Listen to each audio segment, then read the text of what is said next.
Hi students, this is your instructor Megan. Welcome to iCOM201. In this video I'm just going to provide a brief course overview to get you started on the course and give you an idea of what it is you're doing this semester.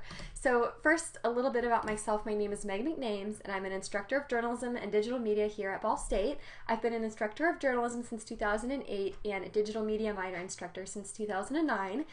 I have been teaching online since 2011, and this is probably my 6th or 7th class that I'm teaching online. It's the first time I'm teaching 201 online, so I'm very excited to be teaching 201 online now with you guys.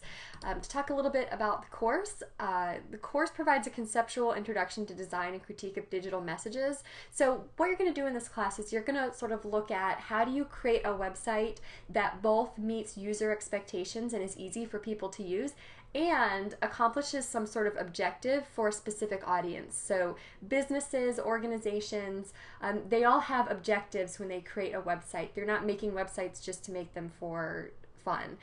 So in this class you're going to learn how do you create a website for a specific purpose to achieve a specific objective that also is aesthetically pleasing and usable. So there's special emphasis on theories and evaluations of testing websites to see if you've accomplished the creation of a website that meets the objectives, that targets the correct audience, and that is aesthetically pleasing and usable.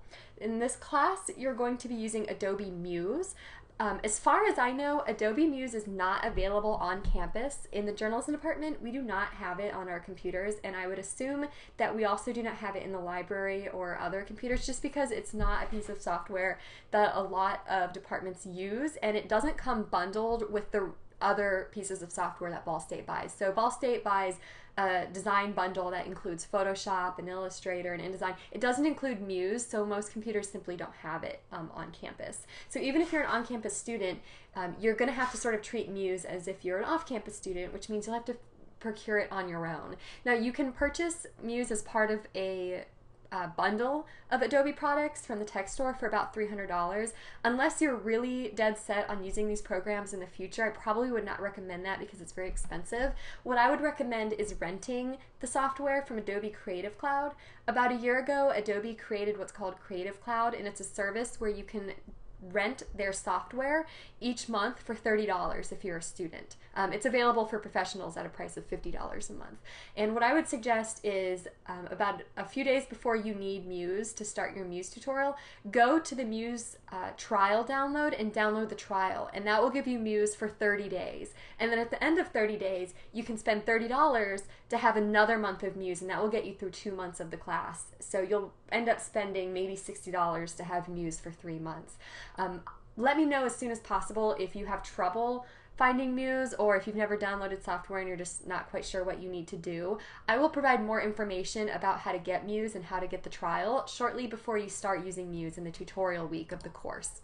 Let's move on and look at some of the course components. In this class, you have assignments that are almost weekly. You have 450 points worth of assignments. You have a usability project, so you'll be creating a website, and then in the last 4 weeks of the class, you'll be testing the site and drafting this usability project.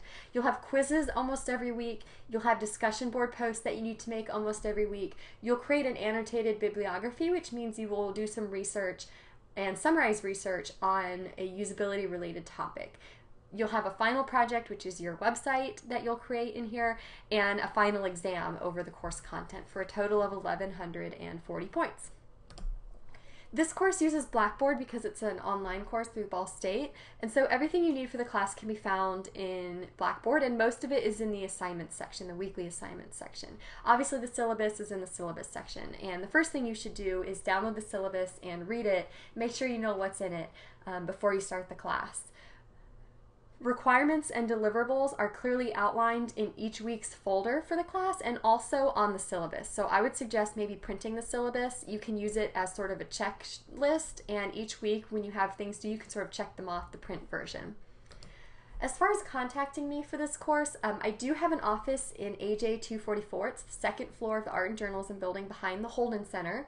And I'm there generally from 1 to 5 on Tuesdays and Thursdays, but I'm always online for virtual office hours from 1 to 5 Tuesdays and Thursdays. So I have an in-person class that gets out at 12:30 on Tuesdays and Thursdays. I go get lunch, and then I go to my office from 1 to 5 generally, but I'll always be online even if I'm not in my office.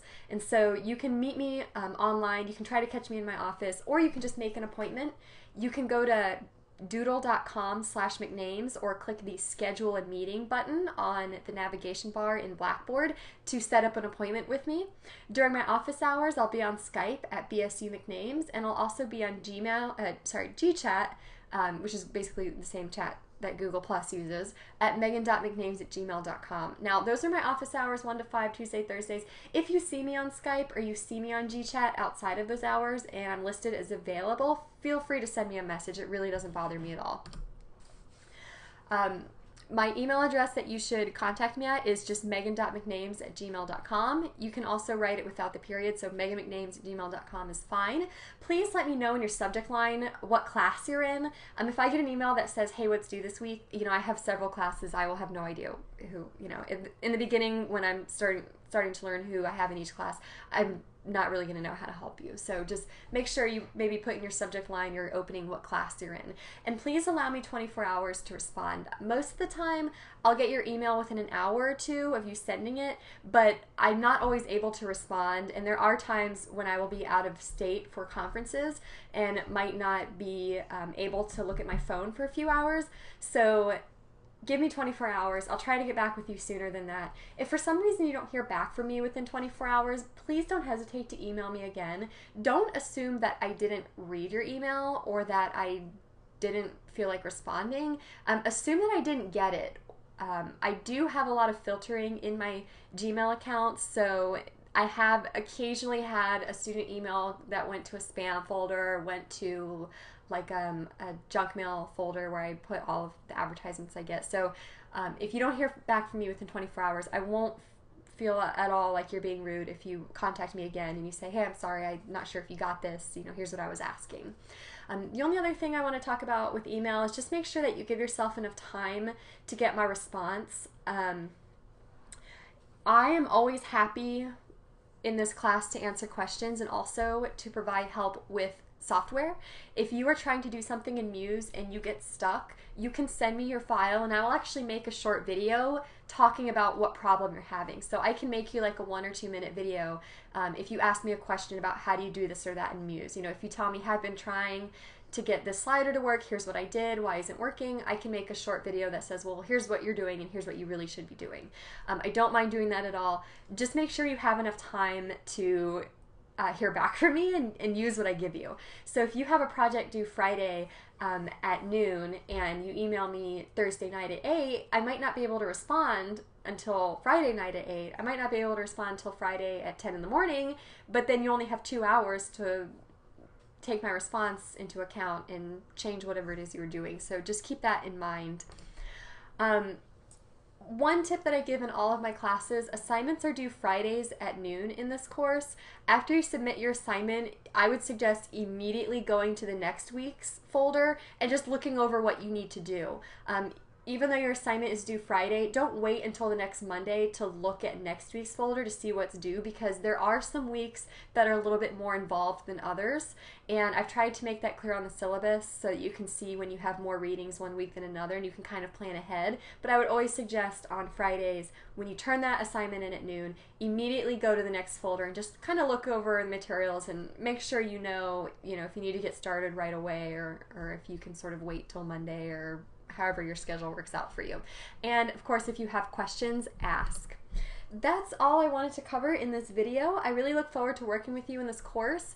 Again, don't hesitate to contact me with any questions or concerns. I know online courses can sometimes present unique challenges, especially if you've never taken one before, but I really don't want you to struggle needlessly. No question is too small. Even if you're wanting to know how do you speed up or slow down a video because the lectures either too fast or too slow, or how do you upload something to an assignment uploader, or how do you respond to something on a discussion board, I'm always happy to answer those questions. I'm not going to think negatively of you. I don't want you to spend a lot of time dealing with these sort of little annoyances. I'd rather that you just get the question out of the way so you can spend time on thinking creatively about your projects. So if you have questions, just ask and I will be happy to help. That's everything. Again, I look forward to working with you in this course. You should head over to the syllabus, download it, print it out, read it, and then get started with week 1. You do have an assignment due this Friday, and I will just wait to get them all from you, and I'll provide feedback, and I'll see you again in my videos next week.